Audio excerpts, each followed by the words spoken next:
শ্ৰদ্ধাৰ ৰাইজ 2006 চনৰ আগৰ বিদ্যালয়সমূহক আমি প্ৰাদেশিকৰণ কৰাৰ বাবে সিদ্ধান্ত গ্ৰহণ কৰিছিলোঁ।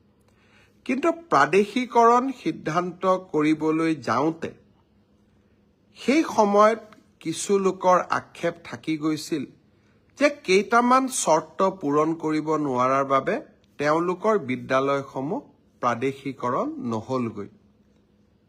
মই যোৱাকালিৰ কেবিনেটত আমি সকলোৱে লগ লাগি এটা সিদ্ধান্ত লৈছোঁ যে প্ৰাদেশিকৰণৰ বিষয়টোত আকৌ এবাৰ দৃষ্টি নিক্ষেপ কৰিবলৈ 20 জন ছাত্ৰ লাগে, কাৰোবাৰ ছাত্ৰ 19 জন আছিলে।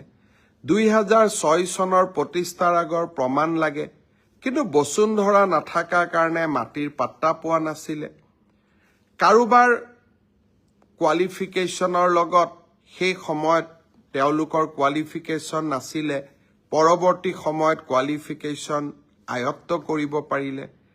যিসকল লোক সৰু সৰু ভুলৰ কাৰণে বাদ পৰি গৈছিল তেওঁলোকক প্ৰাদেশিকৰণৰ আওতাত আনিবৰ বাবে শিক্ষামন্ত্ৰী ৰণোজ পেগু, কেশৱ মহন্ত আৰু জয়ন্ত মল্ল বৰুৱাক লৈ আমি এখন কমিটি কৰি দিছোঁ, যাতে কমিটিখনে আমাক উপযুক্ত পৰামৰ্শ দিব পাৰে আৰু মানৱীয়তাৰ দৃষ্টিভংগীৰে আমি অন্তত কিছু লোকক সহায় কৰিব পাৰোঁ। তেনেকে যোৱাকালিৰ কেবিনেটত আমি আৰু এখন কমিটি কৰি দিছোঁ, মন্ত্ৰী অজন্তা নেওগ আৰু মন্ত্ৰী পীযুষ হাজৰিকা আৰু ৰণোজ পেগুক লৈ পেলাই। এই কমিটিখনেও লগত মন্ত্ৰী অশোক সিংঘালো থাকিব। এই কমিটিখনে আশা কৰ্মী, মধ্যাহ্ন আহাৰ যোগান ধৰা ৰান্ধনীসকল আৰু অংগনবাদী কৰ্মী আৰু সহায়িকাসকলেও বিভিন্ন সময়ত উত্থাপন কৰি অহা দাবীসমূহো আকৌ এবাৰ সমীক্ষা কৰিব। সকলোৱে লগ হৈ অসমৰ জ্বলন্ত সমস্যাসমূহ সমাধান কৰিব পাৰোঁ। আজিও মই সদৌ অসম কৰ্মচাৰী পৰিষদৰ লগত দীঘলীয়াকৈ বহিছিলোঁ। ৰাজ্যৰ ফিক্স পে, কেজুৱেল কৰ্মচাৰীসকলে ভোগ কৰি থকা বিভিন্ন অসুবিধাৰ কথা তেওঁলোকে মোৰ দৃষ্টিগোচৰ কৰিছিল। কেইবাটাও আমি সিদ্ধান্ত লৈছোঁ এই কৰ্মচাৰীসকলকো সহায় কৰাৰ বাবে। আৰু খুব সোনকালে অন্তত অসমৰ চৰকাৰী হস্পিটালসমূহত আমাৰ কৰ্মচাৰীসকলক সম্পূৰ্ণ কেছলেছ ট্ৰিটমেণ্ট কৰাৰ বাবে, অৰ্থাৎ টকা দিব নালাগে, মাত্ৰ কাৰ্ডখন দেখুৱাই স্বাস্থ্যসন্মত স্বাস্থ্যৰ পৰীক্ষা কৰিব পাৰিব, চিকিৎসা ল'ব পাৰিব, যাক কেছলেছ ট্ৰিটমেণ্ট বুলি কয়। ৰাজ্যৰ চৰকাৰী কৰ্মচাৰীসকলৰ কাৰণে এই কেছলেছ ট্ৰিটমেণ্টৰ ব্যৱস্থা আমি চৰকাৰী হস্পিটালসমূহত প্ৰণয়ন কৰাৰ বাবে আমি সিদ্ধান্ত লৈছোঁ। আজি কৰ্মচাৰী পৰিষদৰ লগত কথা পাতি এই সিদ্ধান্তসমূহ লোৱা হৈছে। আপোন ঘৰ আঁচনিত এসময়ত 15 লাখ টকা হাউচিং লোন লোৱা হৈছিলে। এতিয়া বহুত কৰ্মচাৰীয়ে বিচাৰিছে যে আপোনালোকে যিহেতু নতুনকৈ 30 লাখ টকাকৈ ঋণ দিয়াৰ ব্যৱস্থা কৰিছে, আপোন ঘৰত আমিও ঋণ ল'ব পৰা ক্ষমতা আৰু 15 লাখ টকালৈকে বৃদ্ধি কৰি দিয়ক। অৰ্থাৎ পুৰণা নতুন সকলোৱে আপোন ঘৰ আঁচনিৰ জৰিয়তে 30 লাখ টকাকৈ গৃহ ঋণ ল'ব পাৰিব। আজি এই দাবীটো আমি সন্মতি প্ৰকাশ কৰিছোঁ। অৰ্থাৎ ৰাজ্যত য'তেই সমস্যা আছে সেই সমস্যাসমূহ সমাধানৰ বাবে আমি প্ৰচেষ্টা চলাই গৈ আছোঁ আৰু এই প্ৰচেষ্টাসমূহত আমি নিশ্চিতভাৱে সফল হ'ম। মাত্ৰ অকণমান আমাক সময় দিব। 5টা বছৰত ইমান কাম কৰা সম্ভৱ নহয়।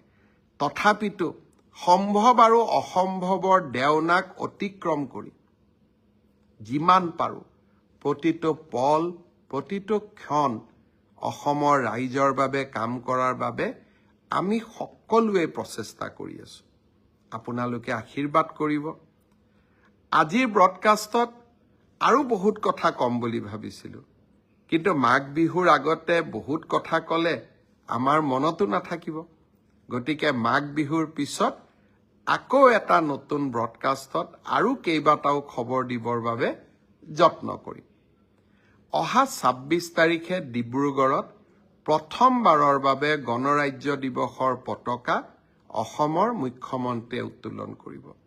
লাহে লাহে ডিব্ৰুগড়ক অসমৰ দ্বিতীয়খন ৰাজধানীলৈ ৰূপান্তৰ কৰাৰ বাবে মই এক প্ৰয়াস আৰু প্ৰচেষ্টা হাতত লৈছো।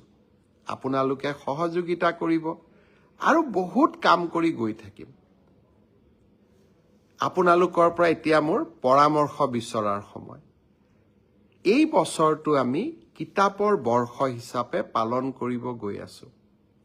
এই বৰ্ষটোক আমি কেনেকৈ পালন কৰিম? অহা ১ ফেব্ৰুৱাৰী তাৰিখে তাৰ ৰূপৰেখা আমি ৰাইজৰ ওচৰলৈ লৈ আহিম। কিন্তু চৰকাৰ কেতিয়াও ওৱান ৱে ট্ৰেফিক হ'ব নোৱাৰে। ৰাইজৰ পৰামৰ্শই চৰকাৰখনক শক্তিশালী কৰে। আপোনালোকে মোক জনাওক যে কিতাপৰ বৰ্ষ আমি কেনেকৈ পালন কৰিম, আৰু আপোনালোকে পৰামৰ্শ দিয়ক, আৰু যিকেইটা পৰামৰ্শ আমি গ্ৰহণ কৰিব পাৰোঁ সেই পৰামৰ্শকেইটা নিশ্চিতভাৱে মই গ্ৰহণ কৰিম। আমি অসমত এটা বৌদ্ধিক পৰিৱেশ উভতাই আনিব লাগিব। ঝুমুৰ হ'ব, সাংস্কৃতিক পৰিৱেশ, খেল মহাৰণ, ক্ৰীড়াৰ পৰিৱেশ, আৰু কিতাপৰ বৰ্ষ এটা বৌদ্ধিক পৰিৱেশ। বৌদ্ধিক, সাংস্কৃতিক, ক্ৰীড়া এই সকলোবোৰতে অসমে আকাশ চুৱক, আৰু আমি প্ৰচেষ্টা কৰিলে আমি সফলো হ'ম। পুনৰ এবাৰ উৰুকাৰ শুভেচ্ছা জনালোঁ। উৰুকাৰ দিনা পিতৃ মাতৃৰ সৈতে উৰুকাৰ ভাত সাজ খাবলৈ নাপাহৰিব। আৰু কাৰোবাৰ যদি পিতৃ মাতৃক লগ পাবৰ কাৰণে অসুবিধা হয় সিদিনাখন, অন্তত তেওঁলোকৰ খবৰ ল'ব। তেওঁলোকেও যাতে উৰুকাৰ সোৱাদ আপোনালোক নাথাকিলেও আপোনালোকৰ মৰমেৰে সেই উৰুকাৰ সোৱাদ ল'ব পাৰে। আৰু আমি আমাৰ অসমৰ বাপতিসাহোন বিহুটো আমি সুন্দৰভাৱে পালন কৰিম। মাঘ বিহুৰ দিনা অগ্ৰজজনক সেৱা, কনিষ্ঠজনক মৰম, এই আমাৰ মানৱীয় গুণসমূহ আমি যেন হেৰুৱাই নেপেলাওঁ।